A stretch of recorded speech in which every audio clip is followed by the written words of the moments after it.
Hi friends, welcome back.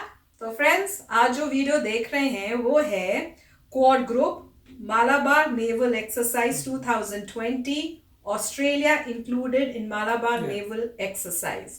तो friends, शुरू करते हैं वीडियो। पर उससे पहले अगर आप इस चैनल पर नए हो और आपने अभी तक सब्सक्राइब नहीं किया है तो क्या करना है, आपको जल्दी से सब्सक्राइब के बटन को क्लिक करना है, उसके साथ जो बेल आइकन है उसको भी, ताकि आपको हमारे सारे न्यू वीडियोस जैसे हम अपलोड करें उसका नोटिफिकेशन मिल जाए।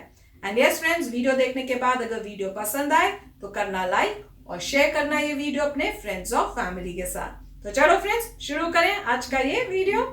जय हिंद। देखिए, क्वाड देशों ने मिलकर चाइना को घेरने का प्लान बनाया और इसके लिए मालाबार एक्सरसाइज किया। लेकिन ये एक्सरसाइज तो अपने जगह सक्सेस रहा, लेकिन इसका एक नेगेटिव इफेक्ट ऑस्ट्रेलिया को देखने को मिला।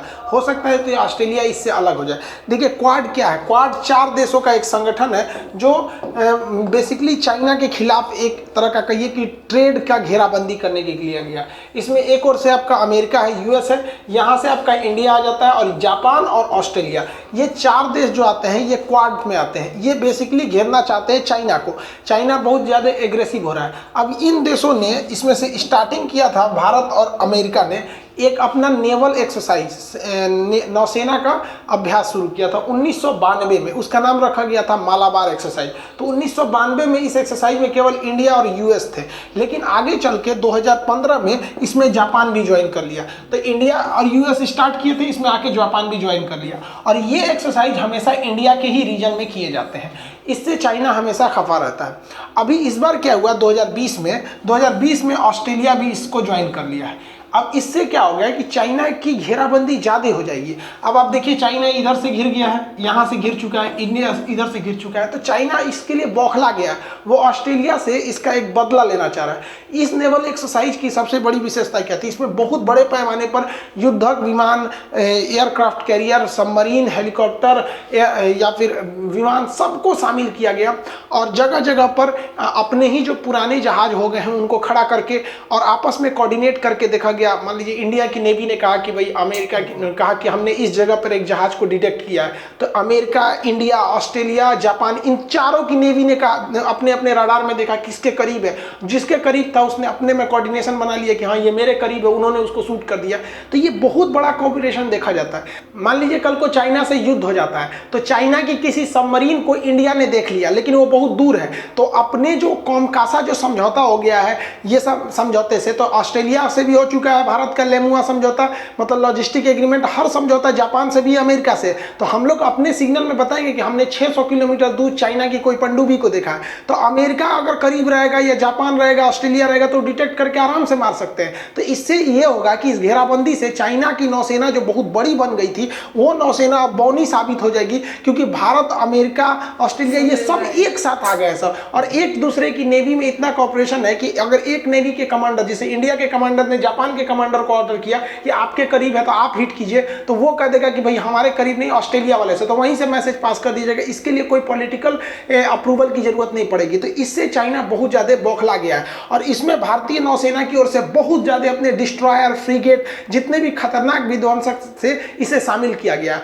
और इस युद्ध अभ्यास को हम लोगों ने 2 फेजों में कंडक्ट किया है। इसका जो फर्स्ट फेज होगा वो बंगाल की खाड़ी में कंडक्ट किया जाएगा, और सेकेंड फेज अरब सागर में किया जाएगा। अब आप अगर जियोपॉलिटिक्स समझते होंगे तो जरा देखिए कि एक और भी तो तरीके थे कि भैया हम ना बंगाल की खाड़ी में करते ना अरब सागर में करते, चुपचाप नीचे हिंद महासागर में कर लेते। लेकिन नहीं, एक मैसेज देना है हम लोग को कि हम बंगाल की खाड़ी में कर रहे हैं, क्योंकि यहाँ हमारी चारों देशों की नौसेना रहेगी। चाइना इधर ही से नहीं एंट्री करता है। यहाँ ये दिखाना है कि हम चाइना आपके लिए रेडी हैं, और चाइना अपने पांव पसार रहा है इधर जिबूती और पाकिस्तान के ग्वादर के थ्रू। तो अगला फेज जो इसका होगा इसी महीने लास्ट में, वो यहाँ पर होगा। तो ये दिखाने का है कि भैया हम दोनों ओर से रेडी हैं। आप अगर हमें घेर रहे हैं तो ऐसा नहीं है कि हम हाथ पर हाथ रख के बैठे हुए हैं। तो इसमें ऑस्ट्रेलिया भी इस बार हिम्मत दिखा के भाग लिया 2020 में। हालांकि ऑस्ट्रेलिया पहले भी एक बार भाग लिया था नेवल एक्सरसाइज में, सिंगापुर भी भाग लिया था 2007 में, लेकिन चाइना के विरोध के कारण 2007 में ऑस्ट्रेलिया और सिंगापुर इससे अलग हो गए।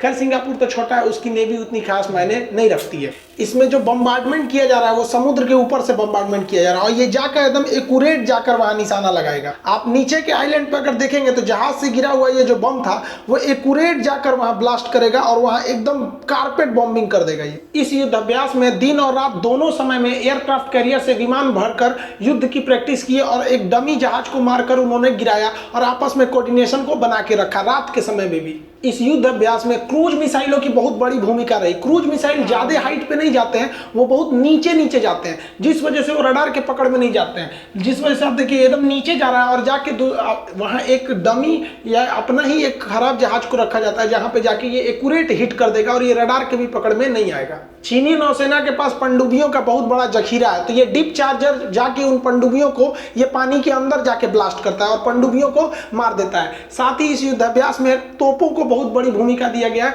जो ऑटोमेटिक तोप होते हैं सब, ये दुश्मन के जहाजों में होल कर देते हैं सब, ये काफी घातक होते हैं। द्वितीय विश्व युद्ध के समय तोपों ने अपनी जौहर को दिखाया था। इस युद्धाभ्यास में भारतीय पनडुब्बियां भी बढ़ चढ़ के हिस्सा ले रही हैं। पनडुब्बी पानी के अंदर रहती है, इसे साइलेंट किलर कहते हैं। ये पेरिस्कोप बाहर निकाल के दुश्मन को देख लेती है और अंदर से टारपीडो मार देती है और ये टारपीडो आके दुश्मन के जहाजों को हिट कर देता है।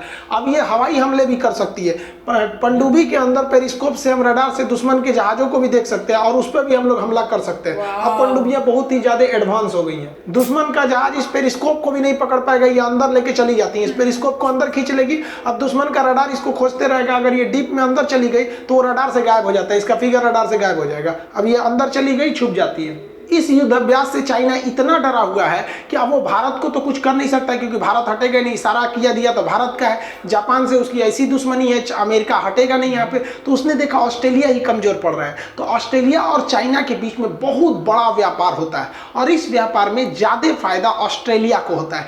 हजारों मतलब उन लोगों के पीछे करोड़ों का डील होता है, लगभग 250 बिलियन डॉलर का ट्रेड होता है। तो इस ट्रेड को चाइना ने इसके धमकी के तौर पर इसको व्यापार को रोकने का प्रभाव किया है। अगर आप देखेंगे ऑस्ट्रेलिया और चाइना के व्यापार में, तो ऑस्ट्रेलिया ज्यादातर सामान चाइना को बेचता है, क्योंकि ऑस्ट्रेलिया के पास कोयला भी है, वो कोयला भी बेच देता है, पेट्रोलियम भी बेच देता है, मशीनरी भी बेच देता है, कृषि प्रोडक्ट्स को भी बेच देते हैं। ऑस्ट्रेलिया ये वाला हिस्सा, ऑस्ट्रेलिया काफी ज्यादा डेवलप है। रीजन क्या है कि इसकी जनसंख्या कम है और ऑस्ट्रेलिया में ना एक और समस्या है, यहाँ पे मरुस्थल ज्यादा है। यहाँ पर 3 बहुत बड़े मरुस्थल है। इसका शॉर्टकट याद रखिएगा, 7GB। 7 से याद रखिए, सैंडी, जी से गिब्सन, बी से विक्टोरिया। सैंडी, गिब्सन और विक्टोरिया यहाँ के 3 बड़े मरुस्थल है। बिहार पीसीएस में एक क्वेश्चन पूछा हुआ है कि गिब्सन मरुस्थल कहाँ है। ये तीनों मरुस्थल यहाँ पर है।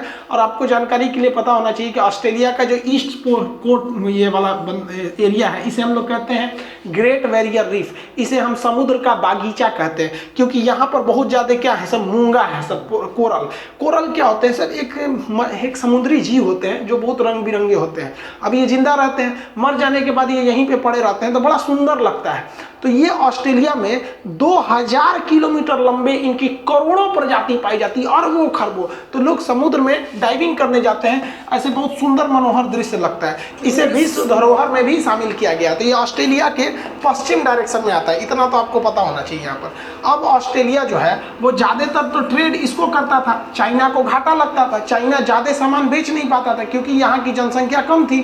अगर आप ऑस्ट्रेलिया का व्यापार देखेंगे तो ऑस्ट्रेलिया का चाइना के साथ 235 बिलियन डॉलर का व्यापार है, 235 बिलियन डॉलर के बाद। जबकि इंडिया के साथ देखेंगे तो इंडिया के साथ इसका महज 35 बिलियन डॉलर का है। 30 बिलियन है, वो तो 35 होने जा रहा है। तो सोचिए इंडिया से और चाइना से अगर हम व्यापार को देखेंगे तो जमीन आसमान का अंतर आ जाता है।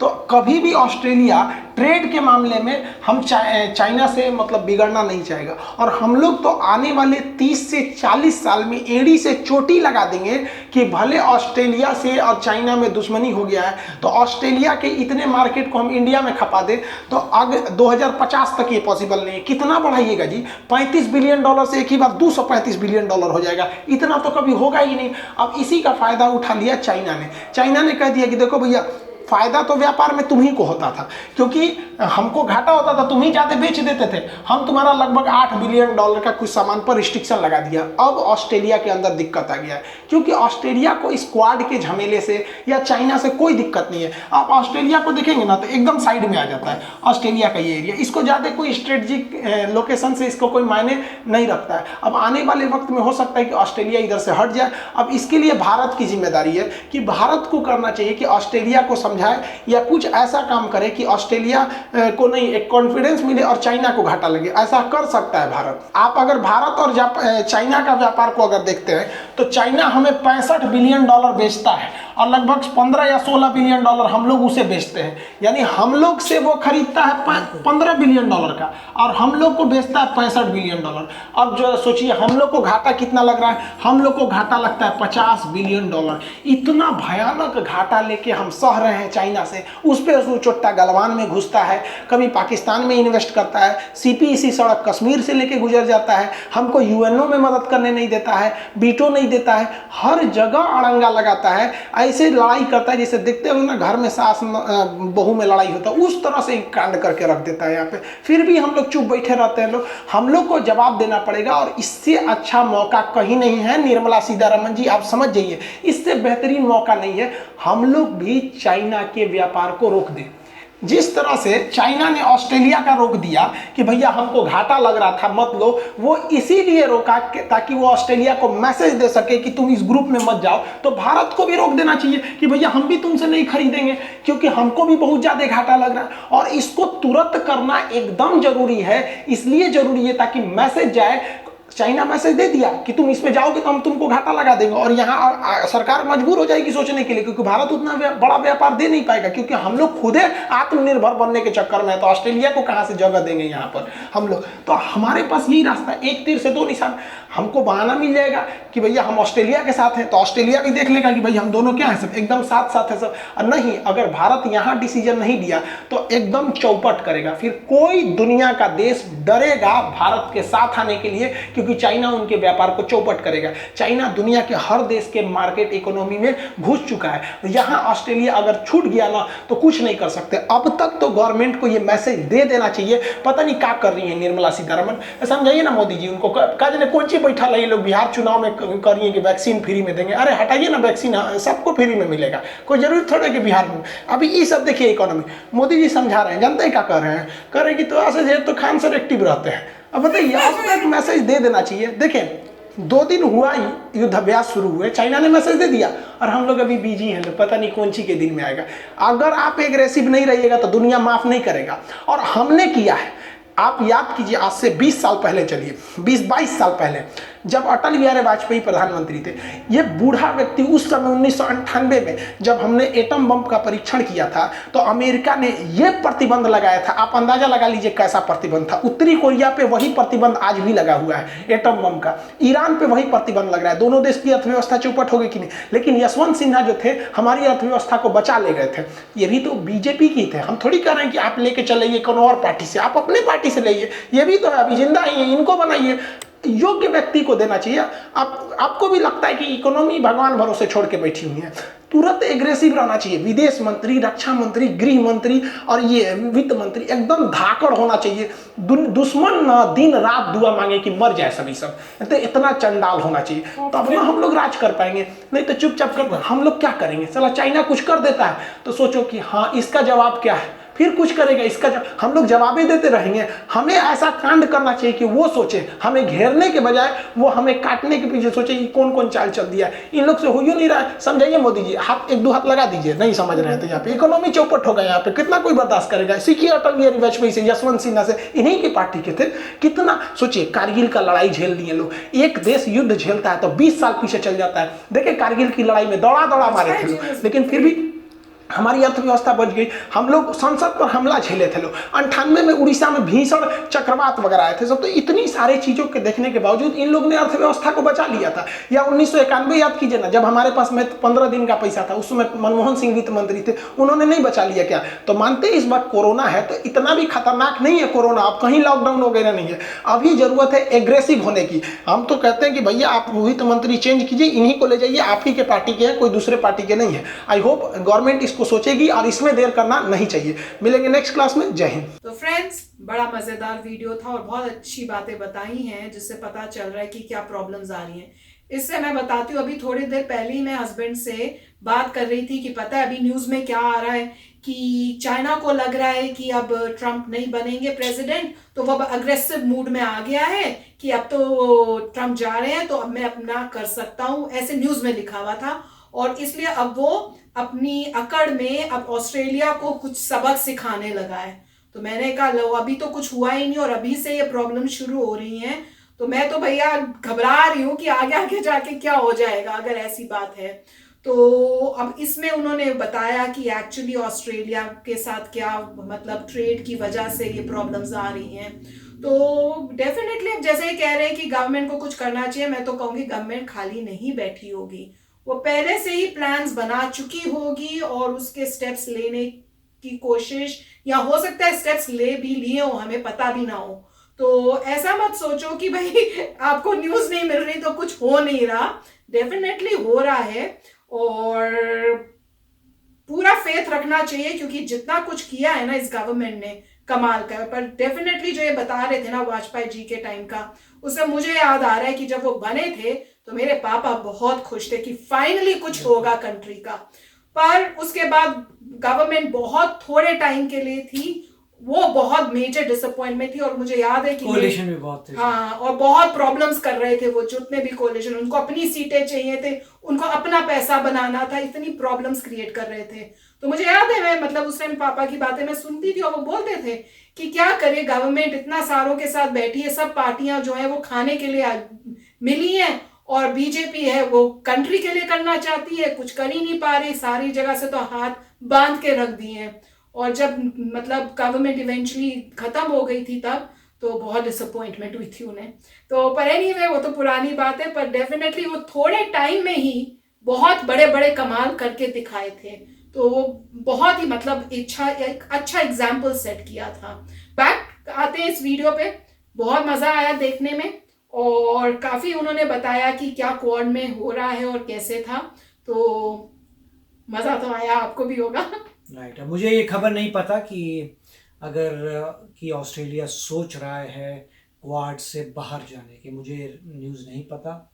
और दूसरी बात यह है कि जब ट्रेड होता है चाइना के साथ और हम लोग जो हैं अपना एक्सपोर्ट कम करते हैं मगर उनका माल ज़्यादा खरीदते हैं तो ऑब्वियसली जो है हमें लॉस होता है। लॉस मतलब आप ग्रो नहीं करते ज़्यादा। तो इसमें ऐसा नहीं है कि हमारा कोई मतलब घाटा होता है, घाटा नहीं होता। हमें ज़्यादा चीज़ चाहिए उस कंट्री से तो हम उस कंट्री से ज़्यादा चीज़ देते हैं, खुद हम उसको बहुत कम देते हैं क्योंकि उस कंट्री को कुछ लगता ही नहीं है हमसे लेने लायक। चक्कर तो ये होता है। चाइना ये अगर कम करिए तो चाइना बोल रही है कि तुम्हारे पास कुछ ऐसा है ही नहीं, मुझे चाहिए, चलो थोड़ा बहुत जो है मैं ले लेता हूँ और तुम्हें मुझसे बहुत कुछ चाहिए तो तुम ले रहे हो। तो इसी चीज़ को तो आज की गवर्नमेंट ख़त्म करने की कोशिश कर रही है।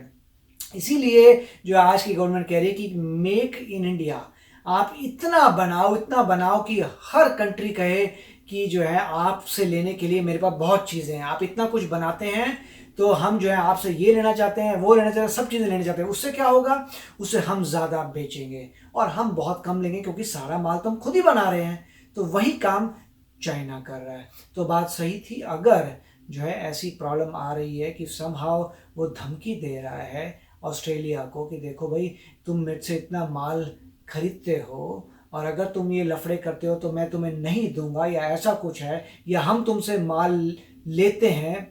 मोस्ट डेंजरस तो होता है कि चाइना कहेगा कि मैं ऑस्ट्रेलिया तुमसे इतना माल खरीदता हूँ, ऑफकोर्स वो कम है, मैं देता तुम्हें मतलब मैं देता ज़्यादा हूँ, बट वो चाइना रियली कहेगा कि ऑस्ट्रेलिया से जितना भी माल लेते हैं उसको बंद कर देंगे। तो ऑस्ट्रेलिया को फिर लॉस होगा, कहेगा माय गॉड कि हम कहाँ बेचें। तो इंडिया डेफिनेटली इसमें चुप नहीं बैठा हुआ। इंडिया की स्ट्रैटेजी चल रही है। जब अभी जो देख रहे हैं आप सारे जो नेबर्स हैं उनमें दोस्तियां कैसे सडनली वापस आ रही हैं। नेपाल से दोस्ती ठीक हो गई, श्रीलंका से दोस्ती हो गई, बांग्लादेश से दोस्ती हो गई, म्यांमार से दोस्ती हो गई। ये क्यों हो रहा है? क्योंकि गवर्नमेंट बहुत काम कर रही है इन चीज़ों पर।